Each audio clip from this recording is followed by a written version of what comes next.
Well, hello. Good morning, beautiful people.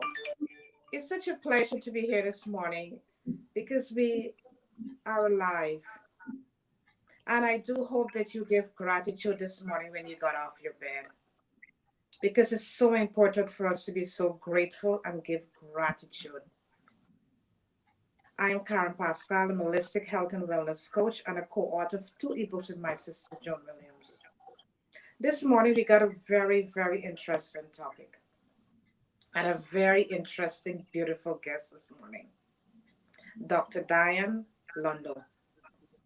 And we all go through stress at some point in time in our lives. And the stress that we go through, it could lead to so many problems in our lives. And many times we don't know how to cope with that stress. Dr. Diane is here this morning and she's going to help us to understand what stress does to the body and she's going to give us some tools that we could use to help ourselves when we realize that we are going through stress. The body is tensed, and stress comes from so many things. Myself and Joan went to IN. Dr. Diane, you went to IN too? I'm sorry. Good morning. What did you say? I'm sorry. Did you went to IN too? What's IEM? IN, the School of Integrated Nutrition. Did you went there? Oh no, I did not. Okay, okay. Yeah, myself and Joan, we went to the School of Integrated Nutrition and we've learned about the 12 components. Mm. And when those components are broken down, your whole body is broken down because each one of them are interrelated with one another. Your relationship, your home environment, your career, your creativity, your job. Many times we don't have a good relationship with ourselves, with our family. We don't like the job that we are in. All those things stress us out. We may be living in a home and the home environment is a lot of clutter. It stresses you out. So there are so many things that cause the whole body to break down with stress. And then it causes disease. And that is the huge problem when that happens to the body. So Dr. Dinah is going to clear the air this morning for us and she's going to let us know what we can do. I'll now hand you to Joan Williams. Thank you so much. It's a great time of year because it's autumn and leaves changing beautiful colors. So I'm going to choose to ask you today, what change are you making in your life today? And in this season, what are you choosing to let go that does not serve you well? Which would actually be interrelated with the subject matter today, which is causing you stress, which is not helping you to walk in your power in this universe, this thing we call life. What is it you're going to choose to just say, this does not serve me well, and you let that go so you can live your true essential self, and that you can be more productive, and that you can be helping others, and you can be doing so much. So in this season, just pause and think about what is not serving you well. What are you going to let go and step out in your power of greatness? My name is Joan Williams. I'm a holistic health and wellness coach, also who authored the two ebooks with Karen. And let's take some time to show ourselves compassion, show ourselves grace, because many times we encounter this life as we know it. So many things come out from nowhere, left field, and show up in our lives. But power down, there's power in the pause. Power down, show yourself some grace, and also, which is important, align yourself with like-minded people who can add value to your life as well. So welcome to everyone, and we have a beautiful guest today, which she will be able to be sharing so much things with us. and also giving her us share with us her experience, how she walked herself through burnout and stress and every single thing. So, Dr. Diane, welcome. Thank you We love so having much, you here. both Karen and Joan. I mean, such a beautiful way to start the day. And I mean, so many thoughts were going through my mind as both of you spoke, and definitely starting with gratitude. I think so important to start that practice. And when we start kind of diving into stress and yes, how it's affecting your body and how our body is so intelligent that is giving us the signals that something is off, something is wrong, in those 12 realms or anything. There's an imbalance of something not aligning. Then a good way to start is to start a gratitude practice because it's going to get us out of that cortisol, that stress response, and get us into more of what we call that parasympathetic, that rest and digest, which is what you mentioned, Joan, like that pause, that rest, to really reevaluate what are we doing, what are we here to do, kind of like those deeper questions, what's our purpose, and so again, a lot of things were going through my mind as you spoke, and I do want to shout out to people on the chat, Tommy and Dr. Nubi Aurora, my soul sister, so thank you for being here. But yeah, definitely today want to talk about, you know it's really like not what I learned in medical school per se. Of course, this is all based on science, but it's going through my own personal experience of what manifested in my body, in my illness from chronic stress, which I think burnout really is the end stage manifestation of chronic stress that is just left unchecked. I mean, it really is. I mean, and it is not only applying to physicians, it applies to anybody, any type of person. They really deal with the same consequences. And what's really interesting is that 70 to up to 90% of all doctor visits are stress related. And it doesn't matter if you're a primary care doctor or you're a specialist. And even as myself, a specialist, as a urologist, I see that all the time. Patients that come with what we call overactive bladder, you have to pee all the time, frequently, all the time, and they don't know why. Or they have pelvic pain, bladder pain. And it's like, well, yeah, why? What's going on in your life? And then the tears come and the stress comes, and they start telling you what's happened in their life. What are they holding on to? Sort of what you spoke about, Joan. What are you carrying that is not really yours to carry? The stress is worry. Let that go. Let it flow through you.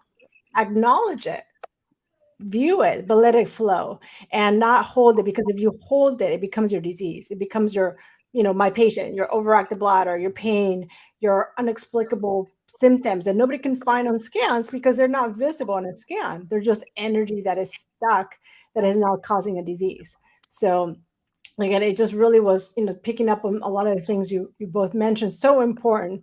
How it can manifest, how can we start, maybe the step to get out of it. Just really important to kind of dive into it a little bit. Absolutely.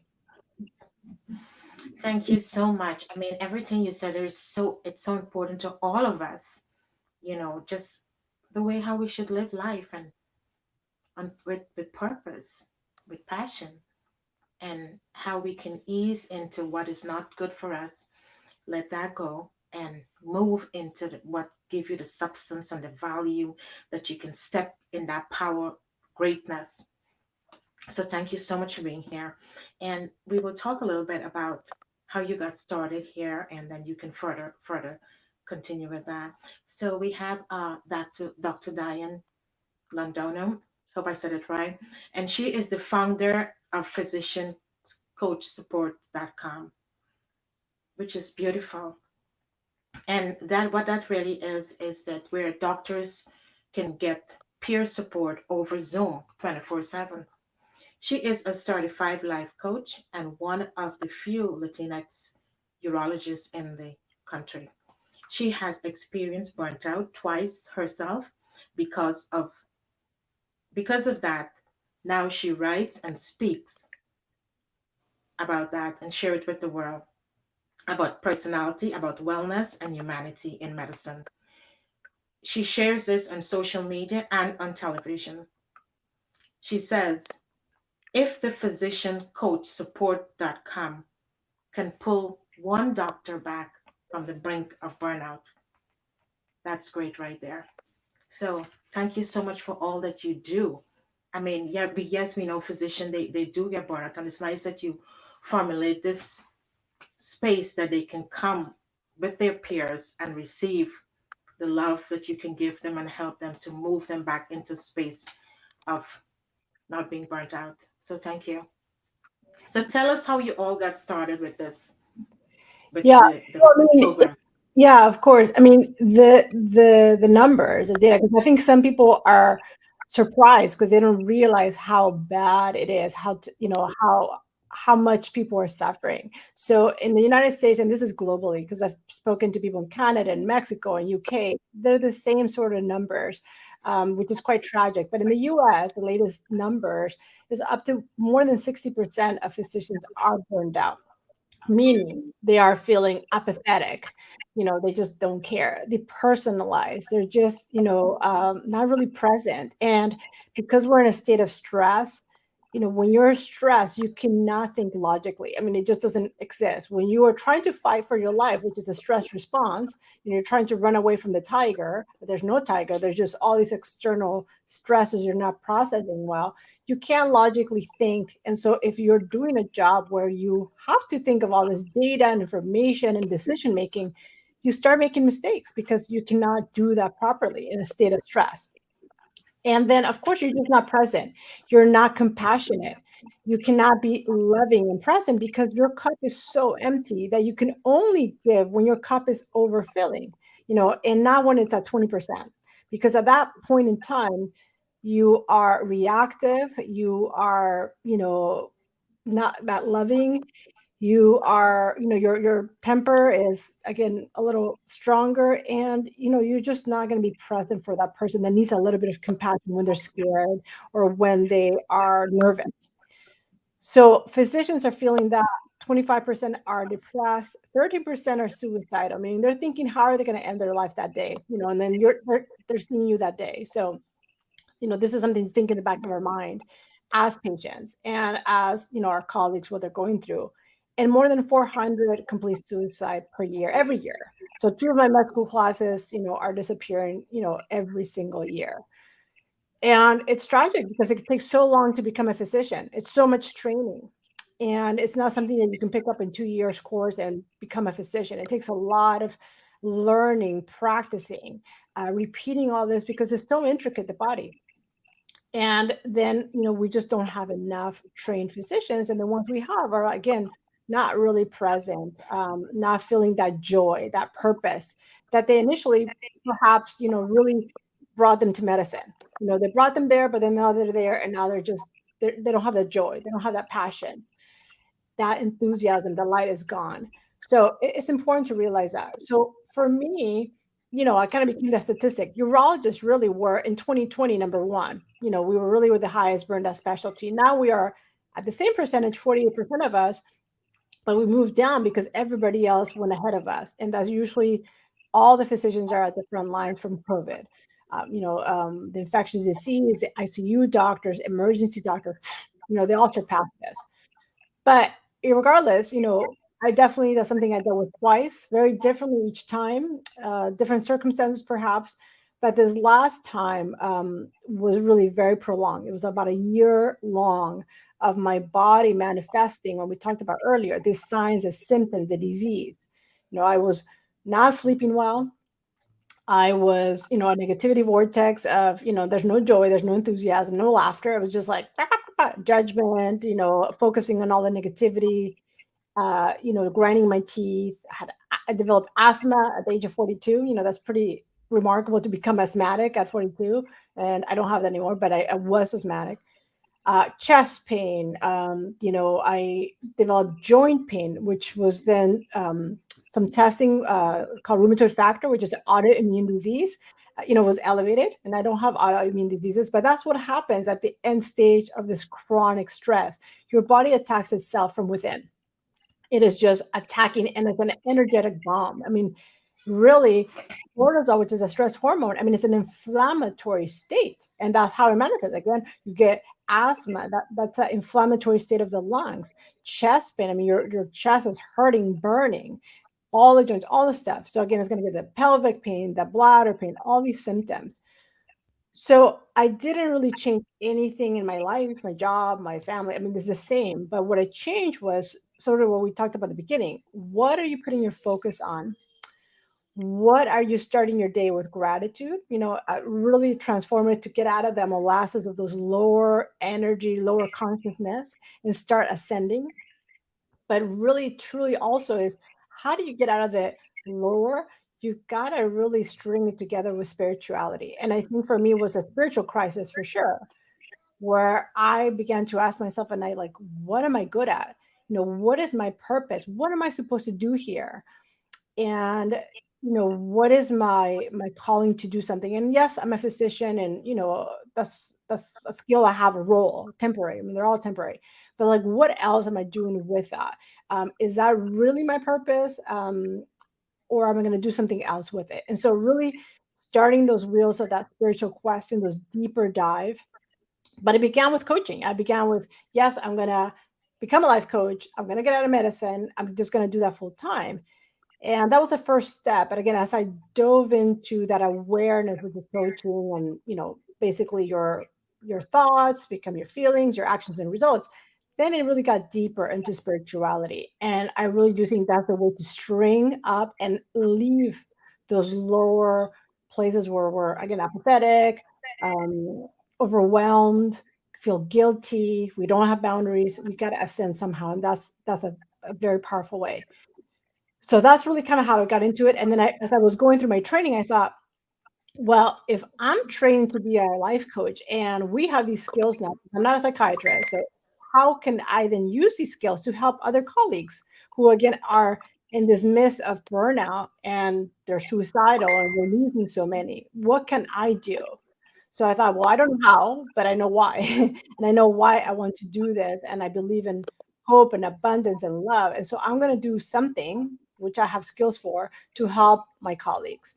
Because I really think it has to come from within. I really think we have to rise together. We've got to elevate people, men and women. And we are just going to be stronger together instead of being catty. Women sometimes can be very catty, very like throwing dirt at our eyes, not supporting each other. And it's sort of like, no, I want to be a different way. I want to show the way for men and women that we've got to celebrate each other. We've got to, like you said, Joan, be in our power, show our strength, our power, our joy, our enthusiasm, so people can see that, and people can, want to join that kind of party, right? Like, which party do you want to join? The molasses of despair or something different? And this is not like a exercise for me, like a intellectual, like, oh, this sounds great. I mean, I've lived through it. I am very grateful. It was a very long year where I learned empathy, compassion. I learned to be both a patient and not a patient. And I have that scar to prove it, not to show you, oh, here it is, but to say we can get out of this. There's a different way. You don't have to be in suffering and all this stuff. You can be in joy and enthusiasm and purpose and passion, like you said. So that's sort of how I went through it. That's the gifts I got from it. And really just wanting to share with others that, we can give you tools. We can help you, start the process to figure out, like, where do you want to be? What do you want to do? But we got to pause, like you said, Joan, we got to pause to ask those questions. We can't be in that treadmill, and not stop and expect a different result. It's just not going to happen. We need to pause. We need to slow down that movie, that drama, all that, and then start evaluating, like, what do I want it to look like? What is my dream of what I want in every realm? Job, relationships, everything. What do I want? And start working towards that. Yeah. Wow. Absolutely That's right. that's amazing. That is so amazing. You first of all, we want to give you your flowers for all that you're doing, because you have utilized or create something special now. You created a model. You've created a blueprint that people can see. Yes, we can. Yes, we may go through burnout or stress or whatever, but there is a path, And that's what you're doing. And one of the most important things you said, which is always important, but one thing stand out, you said, be in the present. And you were able to outline the doctors how, everybody's so busy. That's how the stress created in our lives. Take the time and you outline all that is important for us to do. So look, we just want to thank you so much for doing what you do, because you're agent to change right now with all those things that you're doing and helping others. So we thank you. Go ahead, Karen. Yeah, it's so beautiful when we could have mentors like you that could talk to us and help us to understand exactly what happens with the body. And once we could sit and pause and take a look at ourselves and see exactly what's happening to our lives, we could start to make that change. Because many times we keep running away from the change, and the change show up in different forms. It shows up in different forms until we really decide to sit with ourselves and understand what is really happening with our lives. Only we can make that change. Nobody can make that change for us. Yeah. We have to make that conscious decision that we're going to change our lives and move in the next direction. And once we could be honest, surrender, and acceptance, there is where the change happen. Because we keep going around in this loop all the time. And as you go around in the loop, the body is deteriorating. As you keep going wrong in this loop, the disease starts to develop in your body. And when the disease starts to develop in your body, it takes a while with treatment to get rid of it. And sometimes it's so chronic that the treatment can't even help you any longer. So that is why we need to sit with ourselves. And if there are things that need to be addressed with our lives, it's the time that we start to address these areas in our lives. Only you could do it. If you can't Exactly. able to do it on your own, you could reach for a coach who will hold you accountable for your life. Because when you have a coach, it's not a quick fix. You got to put in the work to see the results you're looking to see. The coach is just there to hold you accountable, and you got to dive deep within yourself to find those answers. So Tell true. us a little bit about kidney stones. Yes. Yeah, it's so interesting. We talked about this before because I was mentioning that it's not just sort of the physical manifestations of, the overactive bladder, have to pee too much, pain in the pelvis, that I really find that everything I really kind of do in urology, if you trace back really the root cause, it's going back to how we process or don't process our emotions, what we're buffering with. And what I mean by that is when we're in a state of anxiety or stress or worry, we find ways, and we all have our ways to not sit, like you said, with those emotions, but instead find pleasure quickly. So we're gonna reach for alcohol, that little mommy juice, so we can relax. We're gonna reach for the fridge. We're gonna reach for porn. We're gonna reach for whatever that's gonna give you that dopamine hit, that happiness, that sugar that you need right away to perk up and feel joy. So when we're in a state of stress or anxiety, or whatever emotions that you don't want to sit with, because we only humans want to sit with happiness. That's the only thing, is the goal. But the reality is, it's not all bliss and joy. It's all the other emotions, and those are the lessons that when we get to those other emotions, there's lessons and there's gifts in that. But we feel like, oh no, there's only gifts and joy. But anyway, when we are in these other emotions, we're reaching for the fridge and we're making choices that are not healthy. And what happens is then when we are making food choices that are not healthy to buffer our emotions we never process or trauma or whatever it is, then we start getting the, obesity and the diabetes and the high blood pressure. And these are perfect states because they are actually very acidic states. This acidic state of diabetes is a perfect place in just like how the urine is acidic actually as well to make kidney stones. That's how you get kidney stones. The most common reason you get a kidney stone, yes, is dehydration. But again, that's also going back to like, are you taking care of yourself? Are you hydrating yourself well? Let's go to the basics. Are you, drinking, sleeping, eating, resting, all these? These are basics. So you're not even doing that basic of drinking enough water in the day. So let's go back to that. But then apart from not drinking, you're in this acidic state from, the choices you made by diet to lead you to diabetes. And then you're going to get kidney stones. And these are not fun. They're really painful. You can get really sick from them if they get stuck and you need emergency surgery. So they're a big deal. And, a huge percentage of the United States have kidney stones, 30-40% men and women. So these are very common. I have like total job security because there's so many kidney stones, right? But let's go back to why are we making those choices? And what happens is if you I can take out the stones. I can be the plumber, I can take them out. Yes, of course. But then I want to figure out why. I want to help you make better food choices, really work on that, which takes a lot of time. It's much easier for me to say see you later when the next one comes. But that stuff is really important. If my patients do, they really commit to like a kidney stone diet, let's call it, what happens?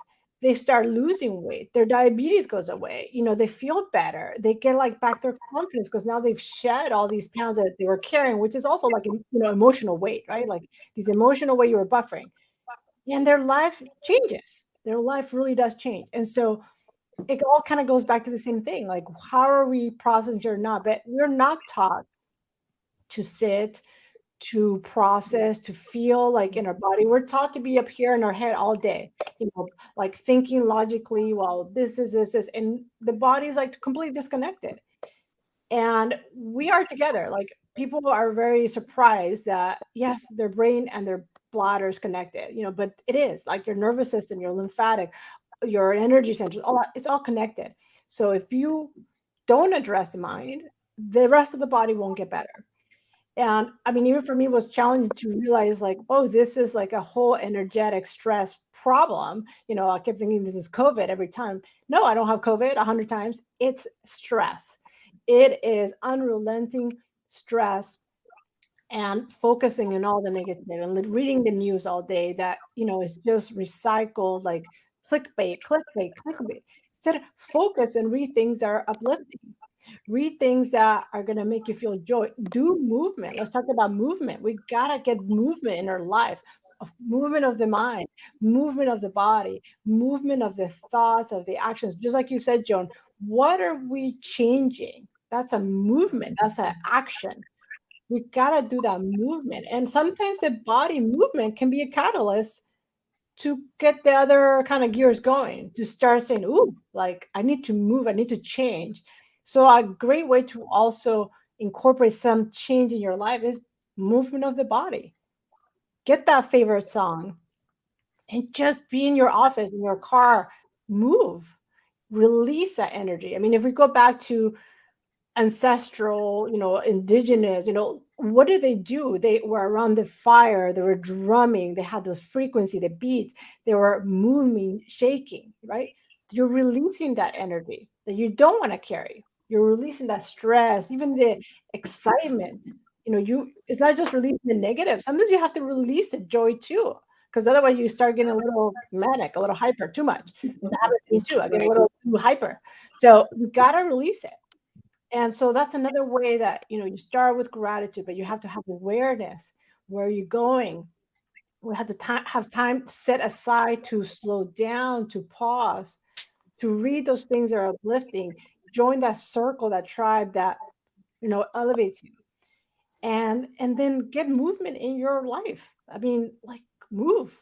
I mean, there's studies. I mean, we can go back to studies if you want data of what it does in your brain chemistry, what it does, how people can get out of depression, from movements, just like if you have a dog that is going to help you get out of it. Well, also music can do that. Movement, and you don't have to jump. You can just do a chair dance, move the shoulders. You're going to feel much different. So I think that's really important. People feel like they have to do some big thing. No.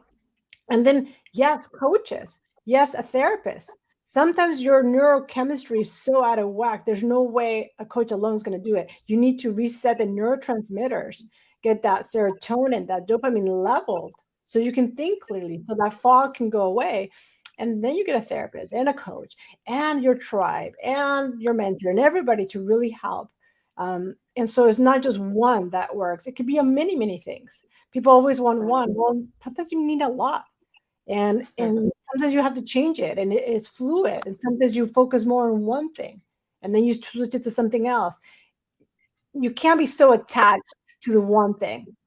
People sometimes get kind of like, oh, this is the only way. No, there's many ways to get to Rome. There's many roads. Let go of that too. You gotta let go of that attachment of this is the only way. I mean, yes, I'm a coach, but I'm not gonna sit here and say, oh, coaching is the only ultimate place to, an on them. No, Right. many ways. And as you go through your journey, there's going to be times where one is higher, one is a little bit lower, one is more present in your life, but you got to keep moving. You got to keep trying to ascend, right? Go somewhere. Yeah. Yeah, That is so true. That is so true. I like how you talk about movements that is so important, even your favorite song, you do your dancing or whatever it is. But we all can create that joy for ourselves and be in that space and that moments and create the happiness that we can feel good. And it's great to talk about the reflection, looking ourselves, go inwards, because sometimes we're afraid to go inwards. But the awareness going inwards, because we live from the inside out. Whatever happening inside us will reflect outside. So we start from that point, and as you rightly said, it's not one fix. Your coaches, whatever, it varies in so many different ways, so that you can really, as we talked earlier about, be in that power, stepping in your power, showing up in the world with all that you have. You're being your best self, your greatness. You're stepping out, you're smiling, you're happy, joyous, and every single thing. But I think that is what is lacking sometimes, because we are afraid to sit with ourselves, taking that pause, reflecting on who we are and who we want to become. Who we want to become. yeah, that's How about absolutely. setting boundaries? Hmm. Yeah, I mean, boundaries are huge. That has to be a big part of all this. If we go back to just physicians, let's say, and burnout, and there's something called Medscape, and they do this big survey of what are the causes. And if you look at that, it's like, well, too many tasks and not enough respect, and the medical record system is, that's what's causing it. And then I'm like, that's interesting, and it is. But then we gotta really want to go deeper and start understanding that these things just don't happen to us. I mean, there's a little bit of a victim mindset, like all this is happening to us, like we have nothing to do with this. We are the creators. Like these, like even the medical record system, it didn't just poof, like evolve and it happened. Somebody created it. Many people created it. Many people use it. And so if we're not speaking up, if we are not doing something about it, putting boundaries like this is not right, this is not working, or whatever, then nothing's going to change. And then we just keep blaming the outside. And yes, there are factors externally. I get that. I'm not saying like it's all internal. We have to do everything, but we have to make boundaries. We have to say no to certain things. We have to say yes to certain things. But you can never make a boundary if you don't know where you're going. It's impossible, because you don't know what to say yes to or no to. Even if it's your kids, like, oh, you have to make the cookies for some like Sunday thing or something, whatever they ask is for you. If you don't know what your true values are, where you want to go, what you want life to look like, then you're going to say yes to all kinds of things you don't want to do. And then you feel resentment and guilt and all these lower vibrations because they're not aligning with what you wanted to do. So we got to say no so we can say yes to things that resonate and are authentic to you and are in alignment. Medicine is has a really challenge with this, but it's in everywhere else too. Especially women, we have a challenging time saying no, but you can say no, thank you. Like no is a complete sentence. You can practice it so that when it's time to say it, it becomes easier. Because a lot of people start feeling like a little tight in their body when they're cringing inside. But just say it. Like the universe, I promise, will not explode. You just say it, thank you, and you move on. You could also say, well, let me think about it. Let me get back to you in like, an hour, or let me get back to you tomorrow. Just give yourself that pause to process. And does this feel right? Does this feel like I want to do it? And then the answer has to come from a place of love. Think about, like, is this serving my higher purpose? Is this serving something for me to say yes to this? And if the answer is yes, and we feel peace, then you should do it. If the answer is like, "Meh," then don't do it. Like, don't do it. Because nobody wants to hang out with your energy later when you're doing something that you didn't want to do. Like no is a complete sentence. And again, as women, we are socialized, trained to be nice, to say yes, to accommodate everybody. And it's like, why? Why do I have to accommodate everybody? My needs are important. It's not narcissistic. It is essential that I say, no, I do not want to do that. No, I don't want to go there. No, I don't want to hang out with those people. I do not want to. And then the reaction of the world, that's up to them. They have to deal with those emotions of their disappointment or their excitement about it. Whatever it is, those are theirs to keep. They're not yours. So you do you, and they can do them. And their happiness, their disappointment, excitement, whatever is their emotion. They create it. You didn't do that for them. And again, we're taught that, we give them happiness, we do this. No, no, no, no. People, you create your own. I am happy, I am sad, I'm frustrated, I'm disappointed because of my thoughts in my brain that are causing that emotion. So for that other person is the same thing. So, no matter what you do or don't do, humans, that's what we do all day. We judge, we categorize. So that's going to happen regardless. You're going to be too much, too little, not good enough, perfect. Somebody's going to have a judgment. So imagine you're going to be like morphing into everybody's like, do they like me enough now? Am I good enough now? Am I too little now? Am I too quiet? No, like just be you, and then they can adjust to you. You don't have to adjust to others. They have to adjust to you. And that's really, I think, important for women to believe that, to realize that, and just, yeah, be in your power, be in your comfort of your own skin, loving you, loving who you are. And it's not about, again, people think, oh, like a size, oh, like she's so skinny, this, that. There's plenty of skinny people that hate themselves and their body, right? Like, I mean, this is all LA, right? All those models. It's not about a size or a look. People, it's not about that. It's about what you feel inside. Okay, you could be a size 2 and just hate your body and start cutting yourself and think your nose is not perfect and need to have a little pooch here. No, women, get in the mirror, look at yourself in the morning naked, and embrace your power, your femininity, your beauty. I mean, I kind of was shocked that my friend told me, like, yeah, people don't do that all day. I'm like, what? They do not like do that and wake up and see the joy. Like, they're ashamed. They're like, oh, like I cannot. No, like we are beautiful. We are creation, right? If you're spiritual, where were we created? What are we the creation of, right?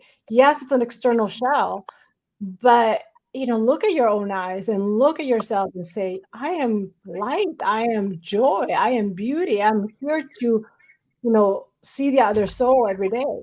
So I think, yes, I kind of went a little bit off a little more stuff, but so important to make those boundaries, to realize it's about self-love, about loving yourself. And it's like in so many levels, and let go of the people pleasing thing. I mean, who are you going to please? True. You're never going to please anybody. True. True. Like when, where, like the moment you please that person later, 5 minutes later, can be like, oh, I don't like it anymore. And then you're like, oh, what am I going to do now? So like, stop morphing yourself to other people.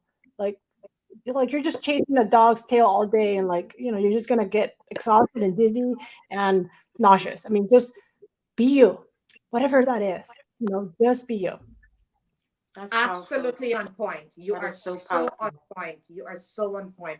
Because a lot of times we look for validation with people, and that's the biggest mistake we could ever make with our lives. That's the huge mistake we make every day with our lives.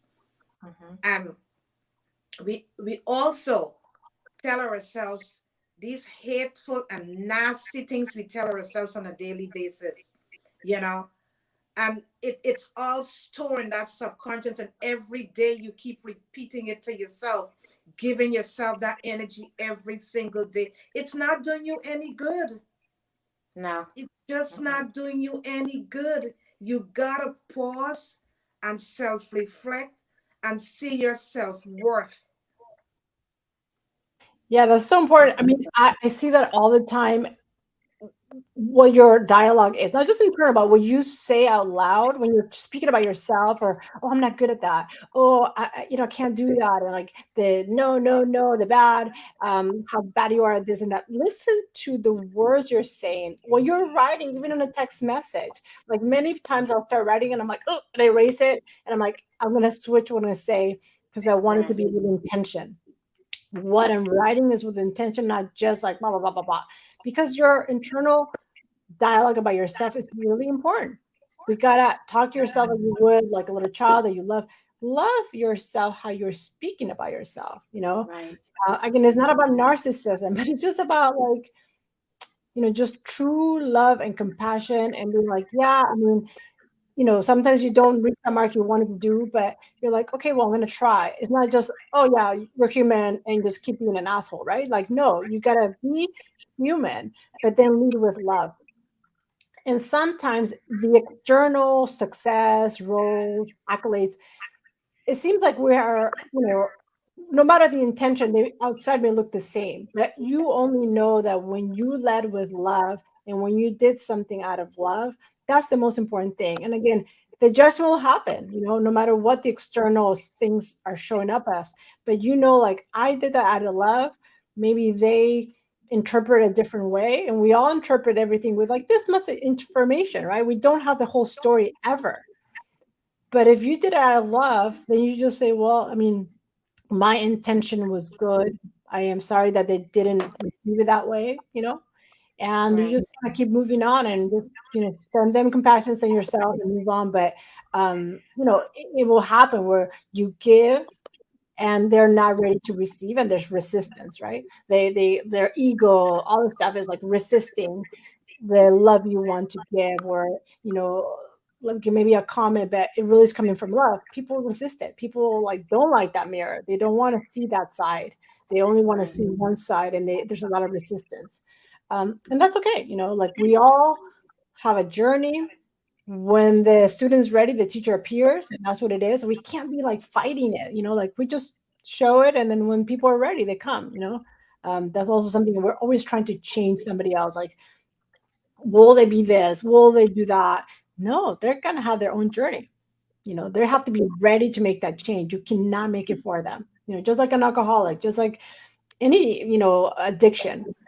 You've got to be ready to make that change. It's not gonna happen like from the outside. It has to happen from within when you're ready to make a change. That is so true. That is so powerful. I like how you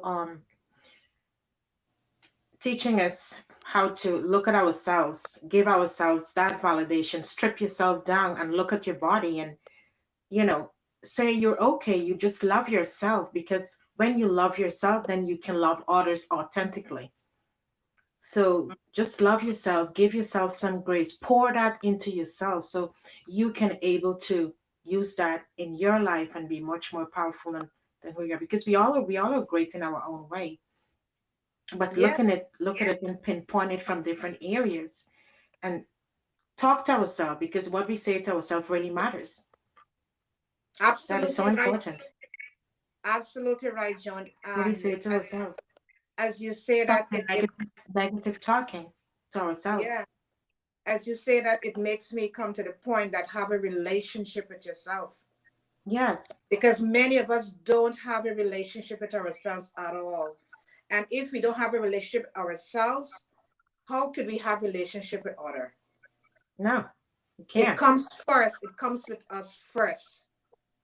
So we really need to check in with ourselves and have that personal, intimate relationship with ourselves.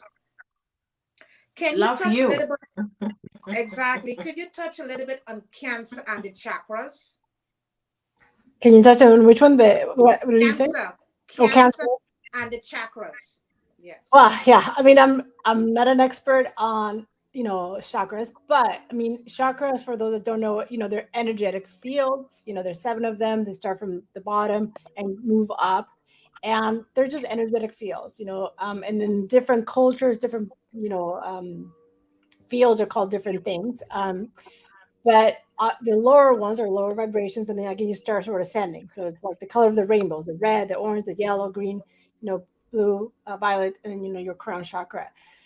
And they can also be related to levels of consciousness, because the lower ones are more like survival and primal and the ego. I mean, that's kind of like the lower chakras, and then it starts ascending to your communication, then your heart chakra, love and intuition, your third eye, and then spirituality, the light.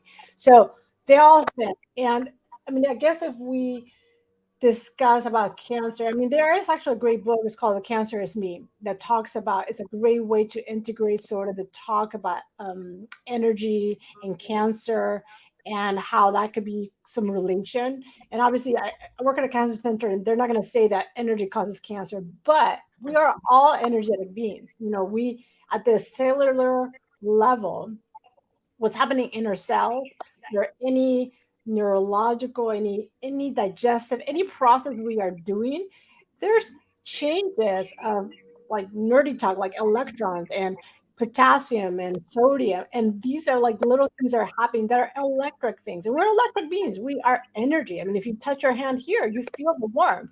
When your body, when you die and your soul leaves your body, you don't have that energy, right? It's cold. That the person that passed away is cold. But when you're alive, there is heat, there's energy. So we're energy, and we are energy.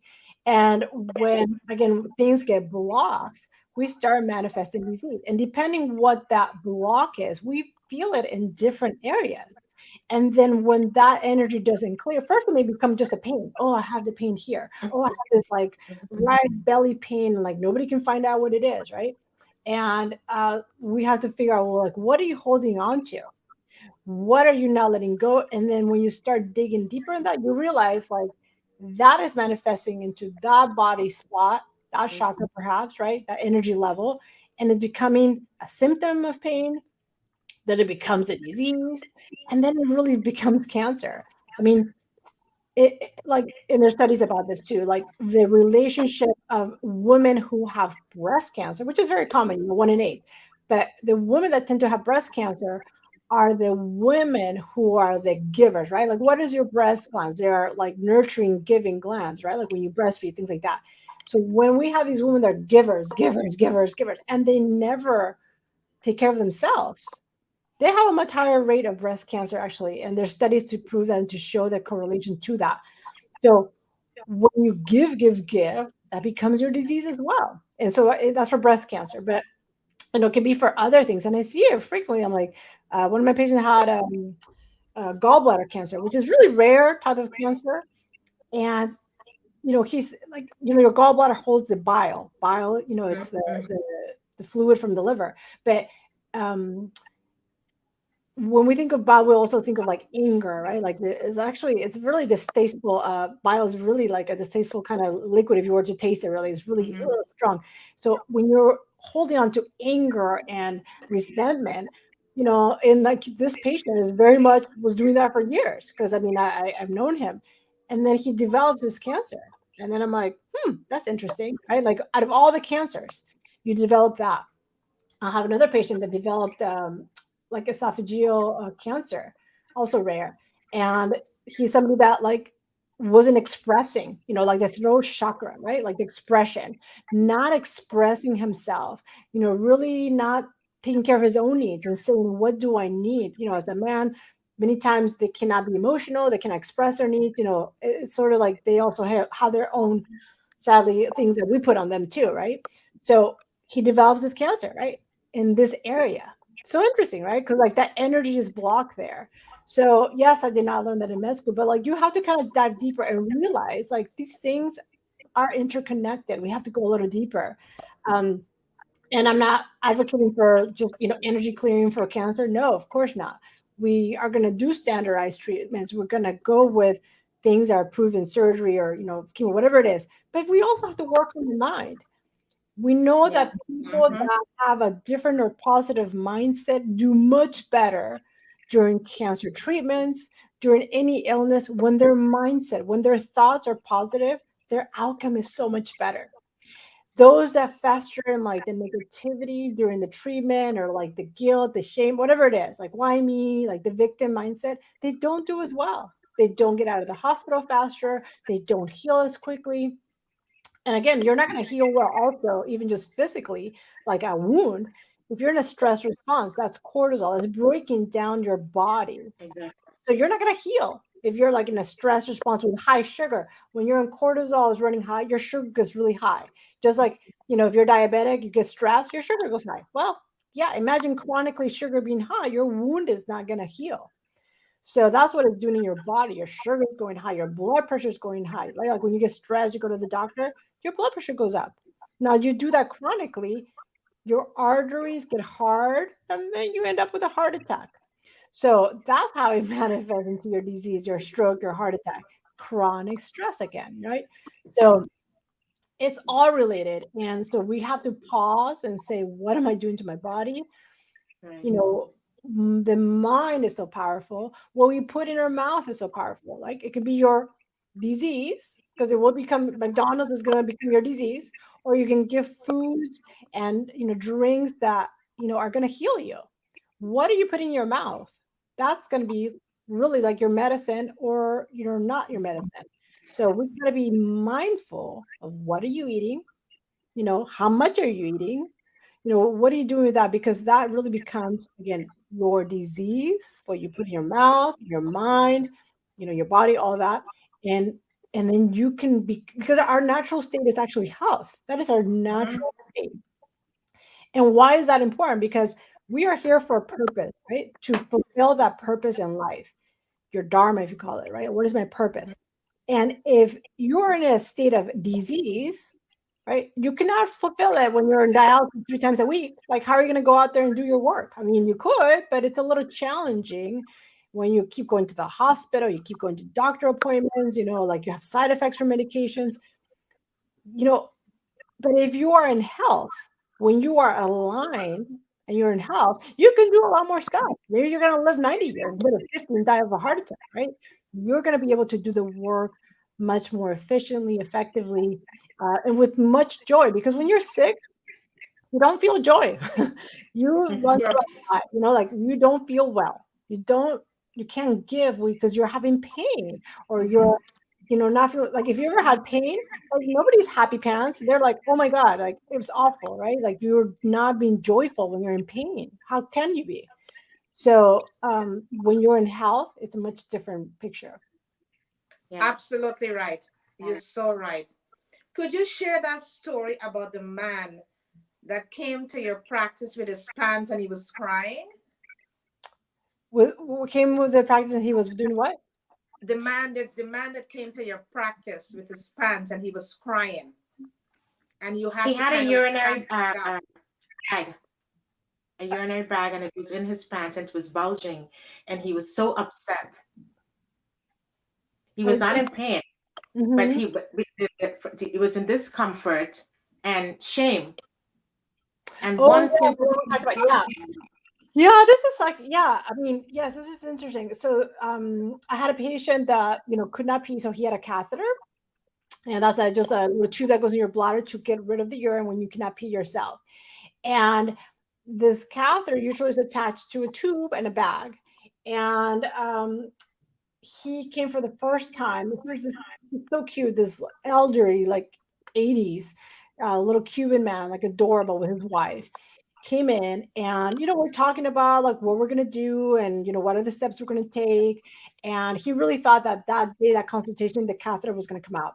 And that usually doesn't work that way, because one, if you come at 3 o'clock and you run into problems if I take it out, you're going to end up in the ER. So we do it very early in the morning, first of all. But anyway, so, and I need to figure out what happened. It takes time. Anyway, so he came in, and this man was in tears. I mean, he was like really having like a nervous breakdown. Like he was like shaking and in tears. And I was like, I'm like, what's going on? Like, I mean, I understand this is very overwhelming. And so I said, I understand it, but I feel like I'm missing something. Like, what's happening? Like, what are you upset about that you're in this state? Like, explain it to me. Because I understand nobody likes a catheter, but it's like a little deeper. And so, I gave him some time. I just gave him space. And then he was able to tell me that he felt so much shame and embarrassment because what they did, there's a large bag and there's a small bag that you can put to drain the urine.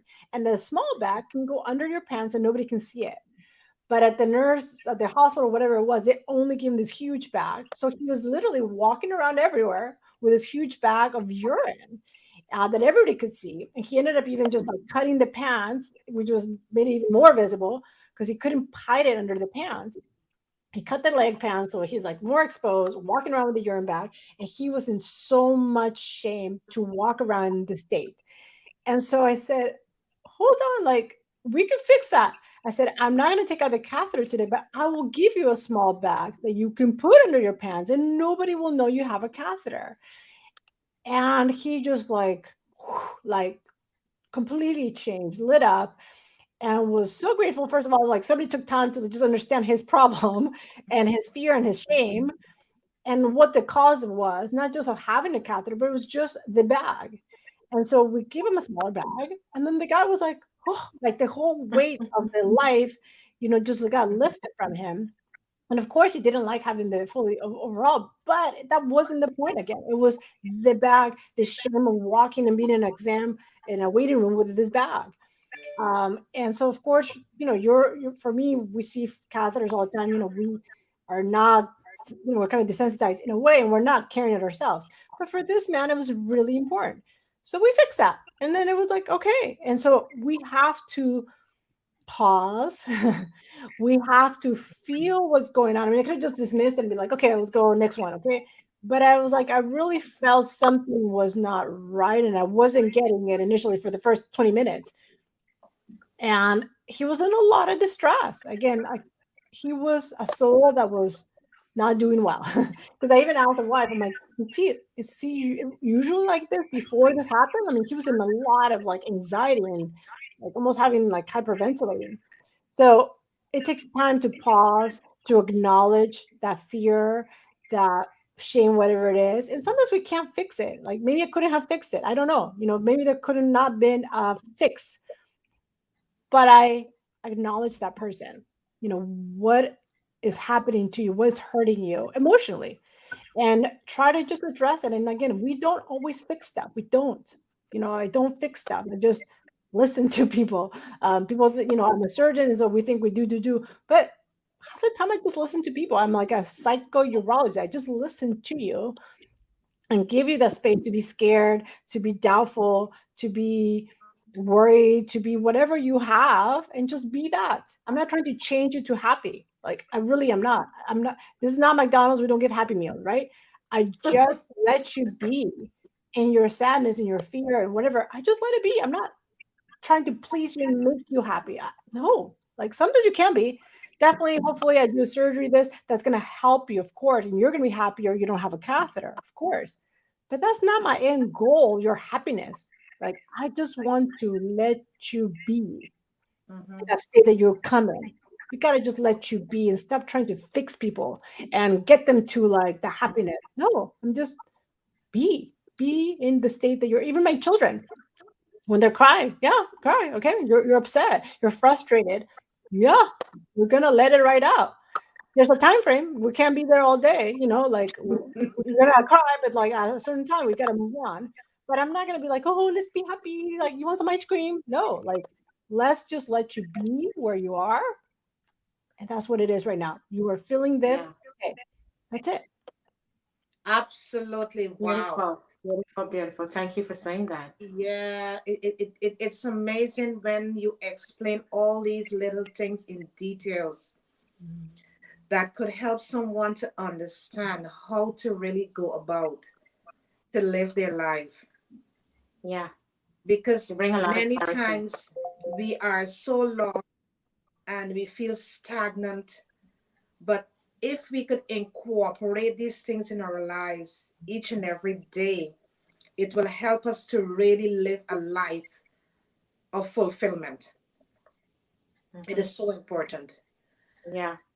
Dr. Diane, I just want to thank you so much for taking the time to join us today and to really giving us some very important tools that we could pause and look at ourselves and see exactly where we're heading, what we need to tweak, you know, and what we really need to focus on and laser in on, that we could understand exactly what's happening to the body so we could live our best self and so that we could have a relationship with ourselves.